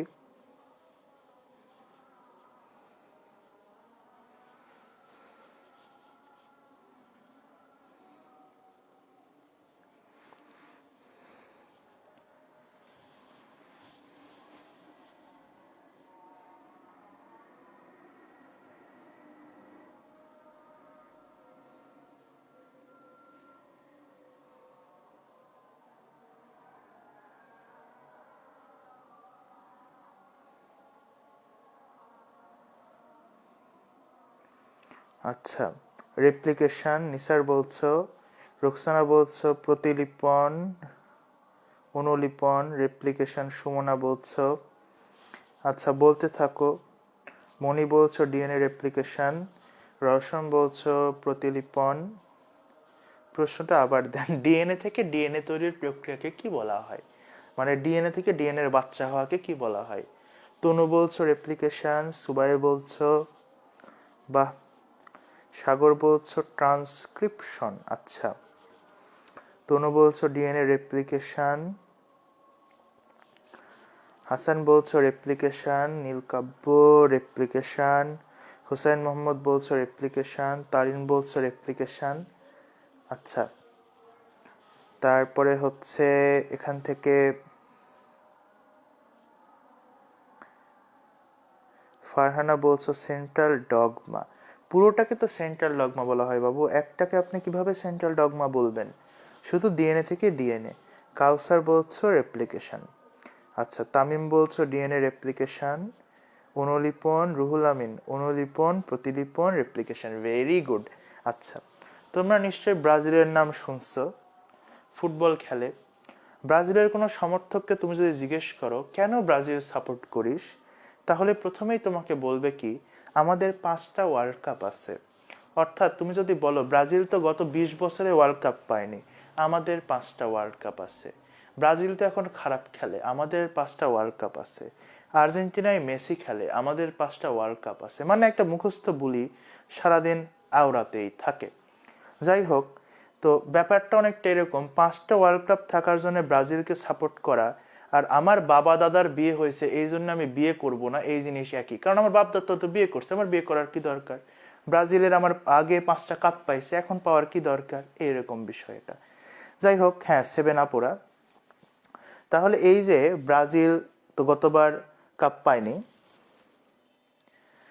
যেই পাক গতবার ফ্রান্স পাইছে, দেখবা কাপ পাওয়ার পর হায় রে নাসা কন্দা, নাচতেই থাকে নাচতেই থাকে এবং 2 ঘন্টা ধরে নাচানাচি চলতেই থাকে। এবং নাচানাচির এক পর্যায়ে তাদের কাছে কিন্তু আসল কাপটা নিয়ে নেওয়া হয়। তাহলে আসল কাপটা নিয়ে নেওয়া হলে তারা বাসায় কোনটা নিয়ে যায়? তাহলে তারা বাসায় নিয়ে যায় একদম আসল কাপের মতো দেখতে হুবহু নকল কাপ। অর্থাৎ তারা আসলটা না পেলেও আসলটার মতো দেখতে, আসলটার মতো শুনতে, আসলটার মতো বুঝতে একদম পুরোপুরি একই রকম একটা কাপ নিয়ে যায়। এই কাপটাকে বলা হয় রেপ্লিকা।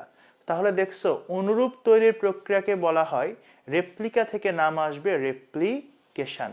তাহলে ডিএনএ থেকে ডিএনএ তৈরির এই প্রক্রিয়াকে আমরা বলবো হচ্ছে রেপ্লিকেশন।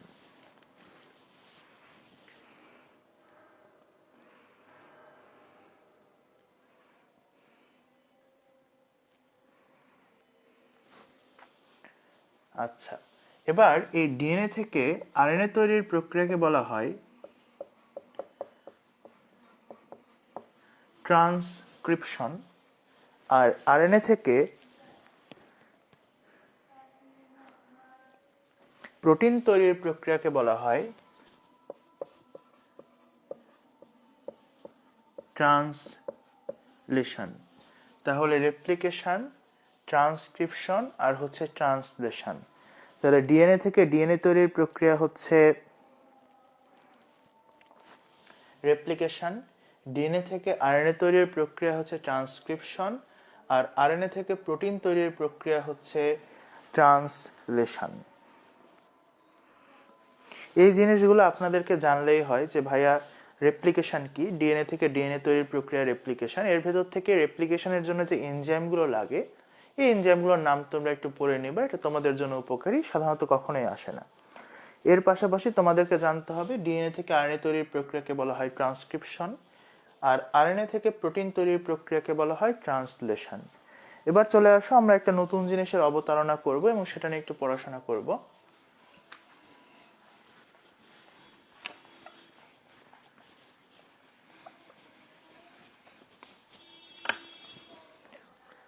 আমরা যেটা নিয়ে পড়াশোনা করব সেটা হচ্ছে কোডন। দেখো, কোডন বলতে গেলে বর্ণ আসছে হচ্ছে 3টা, তাহলে প্রত্যেকটা কোডনে ক্ষারকের সংখ্যা হবে 3টা, অর্থাৎ এমআরএনএ থাকা প্রোটিন তৈরির জন্য 3টা ক্ষারককে একত্র করে করে বলা হয় এক একটা করে কোডন।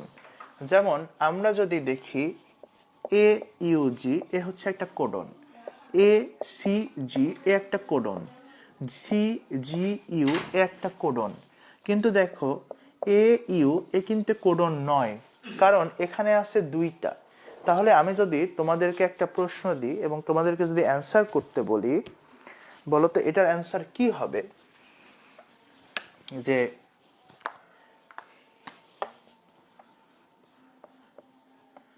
কোডন নয় কোনটি?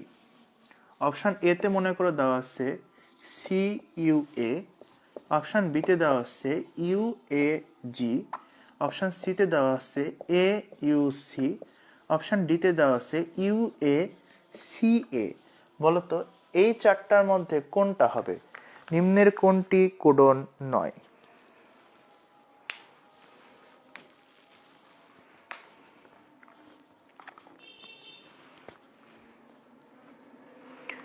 সাফা, ভেরি গুড, তুমি বলেছো ডি। রুধি বলছো ডি, ভেরি গুড। রোকসানা বলছো ডি, নাজিফা বলছো ডি, তাকিয়া বলছো ডি, সুমনা বলছো ডি, প্রিয়া বলছো ডি, ফারহানা বলছো ডি, মনিকা বলছো ডি, ভেরি গুড। সজীব বলছো ডি, নেসার বলছো ডি, তনু বলছো ডি, আচ্ছা বিভা বলছো ডি, নীল বলছো ডি, আতিক বলছো ডি, তামিম বলছো ডি, ওকে, রওশন বলছো ডি। হ্যাঁ, তাহলে 3টা যদি থাকে শুধুমাত্র তখনই ওইটাকে আমরা বলতে পারবো কোডন। সাদা পায়রা, ভেরি গুড, ডি হবে অ্যান্সার। হ্যাঁ তারিন, ভেরি গুড, ডি হবে।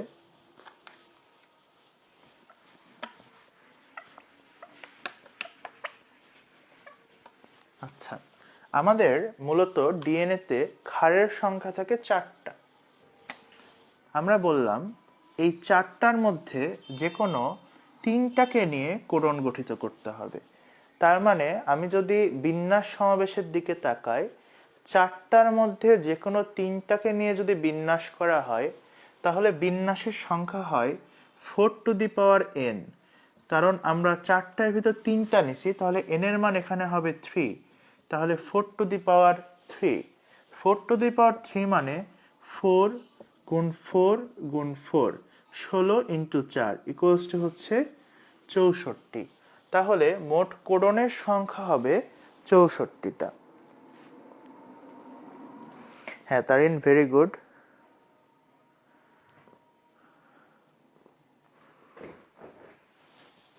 তাহলে কোডনের সংখ্যা 64টা। এই 64টা কোডনকেই মূলত আমরা তাহলে পড়াশোনা করার ট্রাই করব, এবং এদের মধ্যে আমরা কয়েকটার নাম মনে রাখার ট্রাই করব শুধু। তাহলে কোডন পাইলাম আমরা 64টা। এই 64টা কোডনের মধ্যে 3টা আছে এইরকম যারা ট্রান্সলেশন প্রক্রিয়া বা প্রোটিন তৈরির প্রক্রিয়াকে বন্ধ করে দেয়। এই 3টা কোডনকে বলা হয় স্টপ কোডন, কারণ তারা ট্রান্সলেশন প্রক্রিয়াকে বন্ধ করে দেয়। তাহলে যে 3টা কোডন ট্রান্সলেশনকে স্টপ করে তাদেরকে আমরা বলবো স্টপ কোডন। কেন ফার্স্টে কমেন্ট করবা না? অবশ্যই করবা সুবাইল। আচ্ছা, তাহলে যারা ট্রান্সলেশনকে স্টপ করে দেয় তারা হচ্ছে স্টপ কোডন। এই স্টপ কোডন 3টার নাম হচ্ছে U A A, U A G, U G A. মনে রাখবা উয়া, উয়াগ, উগা, উয়া, উয়াগ, উগা। বাড়িতে জোরে জোরে এগুলো বলবা না, এগুলো জোরে জোরে বললে বাসায় ভাববে তুমি পাগল হয়ে গেছো। তাহলে মনে রাখবেন কিভাবে, উয়া, উয়াগ, উগা। দেখো উয়া, ইউ এ এ, উয়াগ, ইউ এ জি, আর উগা, ইউ জি এ। হ্যাঁ, U A A, U A G আর ইউ জি এ, উয়া, উয়াগ, উগা। এই 3টা তাহলে কিন্তু কোনো অ্যামিনো অ্যাসিড তৈরিতে হেল্প করে না। হেল্প তো করে না, বরং এরা অ্যামিনো অ্যাসিড তৈরির প্রক্রিয়াকে বাধাগ্রস্ত করে, কারণ এরা হচ্ছে স্টপ কোডন। তাহলে যখন ট্রান্সলেশন হবে তখন কিন্তু 64-3 হয়ে যাবে, অর্থাৎ মান আসবে হচ্ছে 61। তাহলে কোডনের সংখ্যা 64টা হলেও মূলত অ্যামিনো অ্যাসিড বা প্রোটিন তৈরিতে হেল্প করে 61টি কোডন। হ্যাঁ, তাহলে 64-3, তাহলে মূলত আমরা মনে রাখবো অ্যামিনো অ্যাসিড তৈরিতে সাহায্য করে 61টা কোডন। আচ্ছা, এদের মধ্যে আবার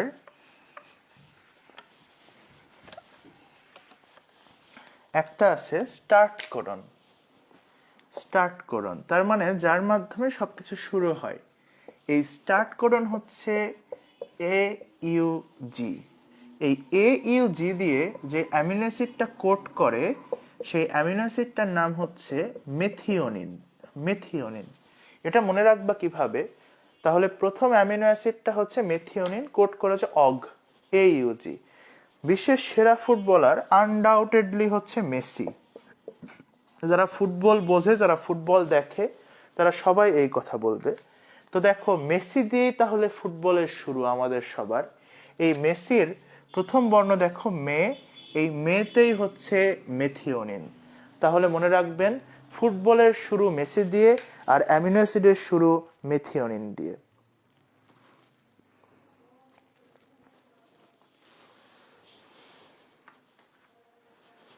হ্যাঁ মেসি একদম। রোনালদো ভালো প্লেয়ার, অবশ্যই ভালো প্লেয়ার, কোনো ডাউট নাই, কিন্তু মেসির লেভেলের না। আচ্ছা,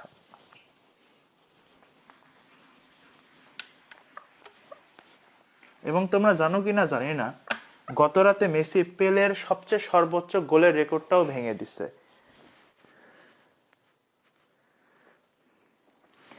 আচ্ছা মনি, তুমি লাস্টেই বলো, সমস্যা নাই, তোমার নাম তোমার মুখস্থ হয়ে গেছে, তুমি ফার্স্টে বললেও কি লাস্টে বললেও কি। তুমি আজ থেকে 5 বছর পর এসেও যদি বলো ভাই আমি আইকনে আপনার ক্লাস করছিলাম, আপনার কথা আমার মনে থাকবে, মন খারাপ করার কোনো কারণ নাই। আচ্ছা, হ্যাঁ মেসির জন্মের আগে ফুটবল খেলা ছিল।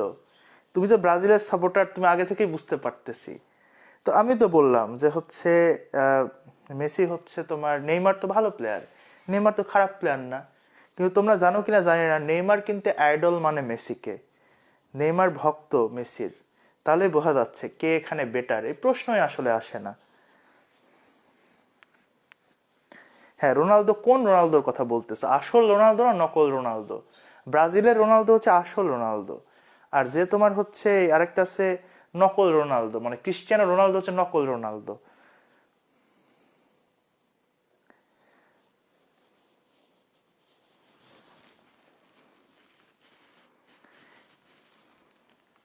হ্যাঁ, কোন রোনালদো, আসল রোনালদো না নকল রোনালদো, সেটা বলতে হবে তোমাকে।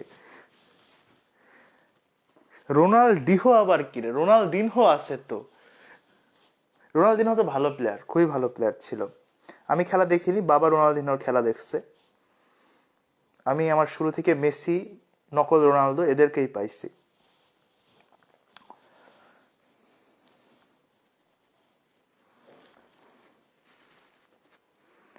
ভাই আপনি আর্জেন্টিনার ফ্যান, বুঝছি। এতক্ষণ লাগে বুঝতে, এটা কোন ধরনের কথা? না, ব্রাজিল তো ভালো খেলে, ব্রাজিল অনেক ছন্দে ছন্দে খেলে, কিন্তু জার্সির কালার গুয়ের মতো, এটাই সমস্যা।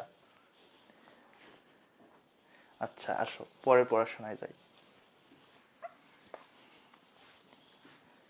যেদিন ব্রাজিল 2টা গোল খায়, তারপর বিশ্বকাপ থেকে আউট হয়ে যায়, সেদিন কোচিংয়ে আমি আর কোচিংয়ের ওয়াহিদ ভাই মিলে ব্রাজিল ভক্ত শামীম ভাই আর বাকি সব স্টুডেন্টদেরকে 2 লিটার 7 আপ খাওয়াইছিলাম 60টা বোতল এনে। তো আমরা সেলিব্রেট করছিলাম সেদিন ব্রাজিলের সেই বাদ যাওয়া।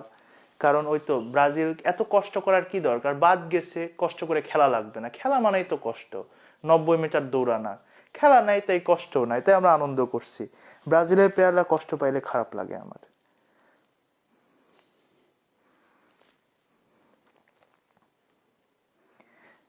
হ্যাঁ, CR7 free fire character, very good. Football খেলা বাদ দিয়ে ফ্রি ফায়ার খেলতে কও। নেইমার তো নাম্বার 1 অভিনেতা। আচ্ছা, নেইমার তো অভিনেতা না, নেইমার একটা ফুটবলার, এখন অভিনয় করে পার্ট টাইম, ওটা ফুটবল মাঠে, তো আলাদা জিনিস। আচ্ছা বাচ্চারা, আমরা পড়াশোনায় ফিরে আসি, যেটা আমাদের মূল কাজ। তো আমরা মোটামুটি ডিএনএ আরএনএ, হ্যাঁ একদম, বিশ্বযুদ্ধ শুরু হয়ে গেছে অলরেডি। এদের মাঝে শোনো, বাঙালিকে বিভক্ত করার একটা ভালো উপায় হচ্ছে ফুটবল দিয়ে বিভক্ত করা। বাঙালি যতটা না তোমার হচ্ছে ইয়েকে ভালোবাসে, তোমার হচ্ছে বাংলাদেশ দলকে ফুটবলে ভালোবাসে, তার চেয়ে বেশি ব্রাজিল আর্জেন্টিনাকে ভালোবাসে। ইভেন তুমি যদি ফুটবল বিশ্বকাপের সময় বাংলাদেশকে দেখো, পতাকা ওরা দেখে মনে হবে এক একটা বাড়ি মনে হয় ব্রাজিলের অংশ, আরেকটা বাড়ি মনে হয় আর্জেন্টিনার অংশ। ইভেন কোনো ব্রাজিলের লোক এসে যদি দেখা শুরু করে, তাহলে সে অবাক হয়ে যাবে, এ কোথায় আসলাম আমি, বাংলাদেশ কি ব্রাজিল হয়ে গেল নাকি? হ্যাঁ, don't under estimated the power of Brazil. ঠিক আছে, আমি ব্রাজিলের পাওয়ারকে আন্ডার এস্টিমেট করলাম না, ব্রাজিল আসলে অনেক ভালো খেলে, না হয়তো 5টা ওয়ার্ল্ড কাপ পাইতো না। আচ্ছা, আর আচ্ছা ঠিক আছে, ওকে। এবার চলে আসি আমরা পড়াশোনাতে, সেটা হচ্ছে আমরা এই চ্যাপ্টারের শুরুর দিকে যদি একটু খেয়াল করি, এখানে অঙ্গাণু আছে, এবং অঙ্গাণুর কথা বলতে গেলে আপনি শুরুতেই যেটা পাবেন সেটা হচ্ছে রাইবোজোম। এবং আমাদের দেহে প্রোটিন ফ্যাক্টরি বলা হয় হচ্ছে রাইবোজোমকে। এবং আপনি দেখবেন রাইবোজোম 2 রকমের হয়, একটা হচ্ছে 80S রাইবোজোম, আর একটা হচ্ছে 70S রাইবোজোম। এই 80S রাইবোজোমের আবার 2টা পার্ট থাকে।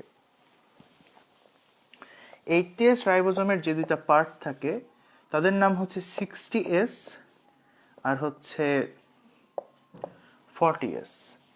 আর 70S রাইবোজোমের যে 2টা পার্ট থাকে তারা হচ্ছে 50S আর হচ্ছে 30S।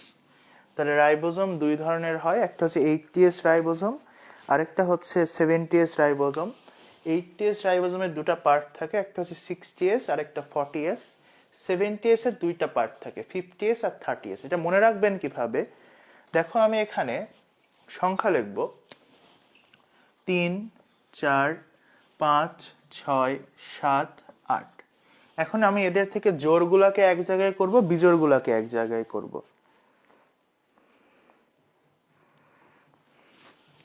দেখো এখানে বিজোড় কারা কারা আছে, বিজোড় আছে 3, 5 আর 7। তার মানে 30S প্লাস 50S ইকুয়ালস হচ্ছে 70S। দেখো 30, 50, 70।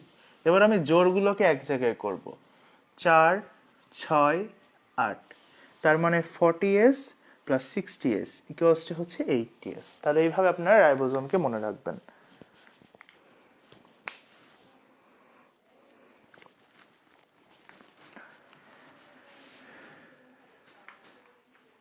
আচ্ছা, এবার চলে আসি আমরা এর পরের পড়াশোনাতে, সেটা হচ্ছে মাইটোকন্ড্রিয়া।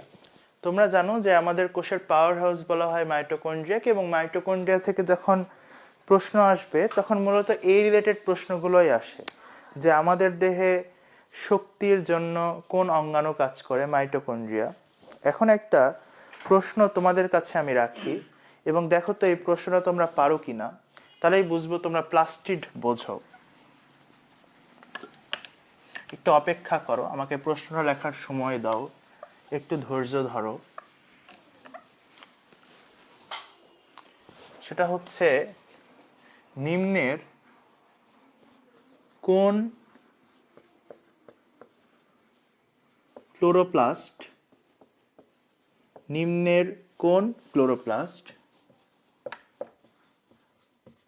প্রোটিন সঞ্চয় করে? অপশান এ হচ্ছে বি, সি, ডি, এরকম 4টা অপশান দিব। এখন প্রশ্ন হচ্ছে, নিম্নের কোন ক্লোরোপ্লাস্ট প্রোটিন সঞ্চয় করে? অপশান এ হচ্ছে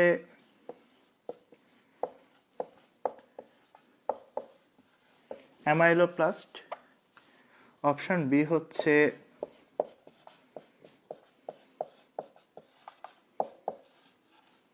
প্রোটিনোপ্লাস্ট,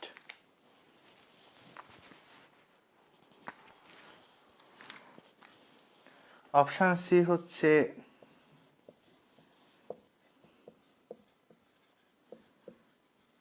ইলায়োপ্লাস্ট, অপশান ডি হচ্ছে কোনোটিই নয়। তাহলে অ্যান্সার বলেন, নিম্নের কোন ক্লোরোপ্লাস্ট প্রোটিন সঞ্চয় করে? অ্যামাইলোপ্লাস্ট, প্রোটিনোপ্লাস্ট, ইলায়োপ্লাস্ট,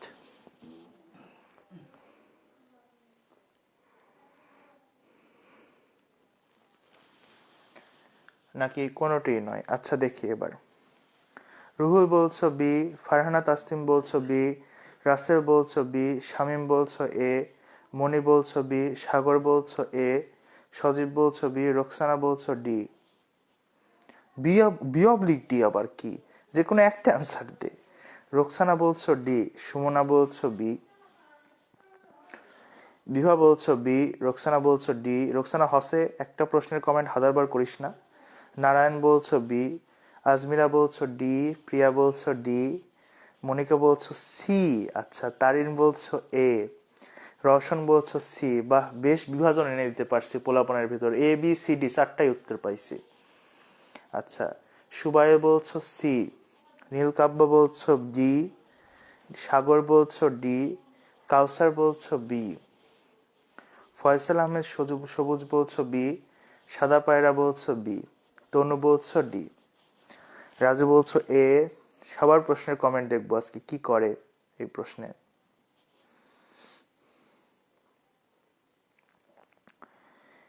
রাজু বলছো এ।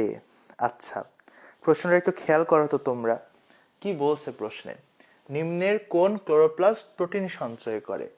প্রথম কথা হচ্ছে, ক্লোরোপ্লাস্টের কাজ কি খাদ্য সঞ্চয় করা? বলতো, ক্লোরোপ্লাস্টের কাজ হচ্ছে খাদ্য তৈরি করা। লিউকোপ্লাস্টের কাজ হচ্ছে খাদ্য সঞ্চয় করা।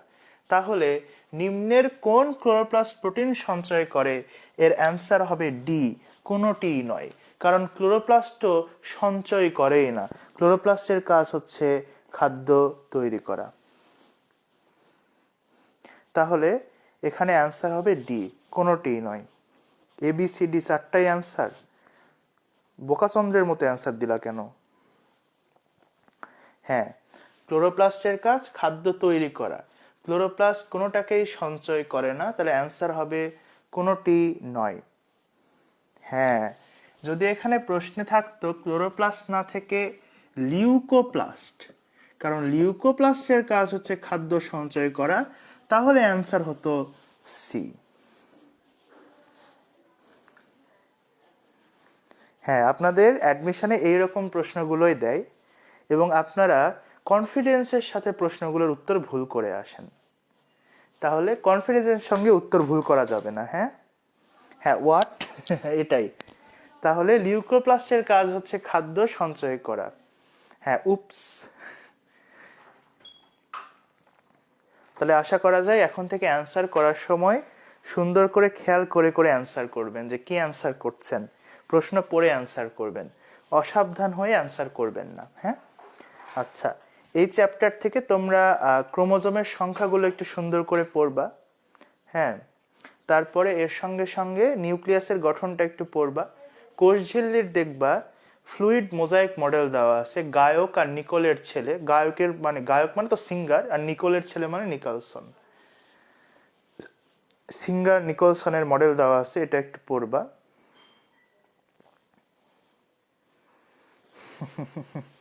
আচ্ছা, তোমাদের স্টিকার দেখে তো বেশ হাসি পাচ্ছে আমার। আমি নিজে খুব স্টিকার কম দিই কথা বলার সময়, বুঝি কম। তোমাদের স্টিকার দেখে তাও কিছু শেখা যাচ্ছে। আচ্ছা, তাহলে কথা হচ্ছে আপনাদেরকে এই চ্যাপ্টারটা সুন্দর করে অধ্যয়ন করতে হবে। এই চ্যাপ্টারে ফাঁকি ঝুঁকি দেওয়া যাবে না। এই চ্যাপ্টার থেকে প্রশ্ন আসবে এবং প্রশ্ন যেখান থেকে আসবে তার বেশিরভাগ অংশ আমরা কভার করে ফেলে দিছি। আচ্ছা, আরেকটু পড়াবো। আচ্ছা, আরেকটু যদি পড়াই তাহলে কি পড়াবো বলো? আরেকটু যদি পড়াই, আমি তোমাদেরকে একটা জিনিস তাহলে পড়াই দিই, সেটা হচ্ছে ক্রোমোজোমে একটা অংশ থাকে সেন্ট্রোমিয়ার। যদি ক্রোমোজোমে একটা সেন্ট্রোমিয়ার থাকে সেই ক্রোমোজোমকে বলা হয় মোনোসেন্ট্রিক। যদি দুইটা থাকে তাকে বলা হয় ডাইসেন্ট্রিক। যদি অনেকগুলো থাকে তাকে বলা হয় পলিসেন্ট্রিক। তো এটার আবার উদাহরণ দেয়, বুঝছো তোমাদের, যে মোনোসেন্ট্রিক কোনটা, ডাইসেন্ট্রিক কোনটা, পলিসেন্ট্রিক কোনটা। আমি একটু উদাহরণটা শিখাই দিই। মোনোসেন্ট্রিক, মোনো শব্দের মানে হচ্ছে এক, ডাই শব্দের মানে হচ্ছে দুই, আর পলি শব্দের মানে হচ্ছে অনেকগুলো। তাহলে মোনোসেন্ট্রিক মনে রাখবেন একটা বউ থাকে হচ্ছে অধিকাংশ মানুষের, তাহলে অধিকাংশ উদ্ভিদেরই থাকবে হচ্ছে মোনোসেন্ট্রিক। কিভাবে মনে রাখবা? ডাই শব্দের মানে দুই, ডাইসেন্ট্রিক পাওয়া যায় গমে। দেখো, গম লিখতে গেলে বর্ণ আসে দুইটা, গমে পাওয়া যায় হচ্ছে ডাইসেন্ট্রিক। হ্যাঁ, আজকের পড়াগুলো কঠিন। আর পলিসেন্ট্রিকের উদাহরণ হচ্ছে কলা। একটা কলা গাছে কিন্তু একসাথে অনেকগুলো কলা থাকে, তারপর পলি পরিমাণ কলা থাকে। তাহলে পলিসেন্ট্রিকের উদাহরণ হচ্ছে পড়বেন কলা। তো এই চ্যাপ্টার থেকে এগুলোই লাগে, বেশি কিছু লাগে না। এবং এই চ্যাপ্টার থেকে এগুলো থেকে ফ্রিকোয়েন্টলি প্রশ্ন আসবে। এখন কথা হচ্ছে যে সুন্দর করে পড়াশোনা করবেন, পড়তে পড়তে প্রবলেম হলে আমাকে জানাবেন। এই চ্যাপ্টারের যেখানেই প্রবলেম হচ্ছে, কারো কোনো প্রসেস বুঝতে সমস্যা হলে আমাকে বলবেন, আমি সেগুলো বলে দেওয়ার ট্রাই করব। হয়তো সাথে সাথে না বলার সময় নাও পেতে পারি, পরে যখন সময় পাবো আমি আপনাদেরকে বলে দিব। প্রবলেম হলে সলভ করবা, যদি মানসিক চাপ লাগে বেশি সেটাও শেয়ার করবা। কথা শেয়ার করা শিখতে হবে, বেশি কথা চেপে রাখা যাবে না। ইনশাল্লাহ সামনে আমাদের আবার দেখা হবে, তখন আমরা আবার নতুন কোনো চ্যাপ্টার নিয়ে পড়াশোনা করব। ততদিন ভালো থাকেন। হ্যাঁ, সালামু আলাইকুম।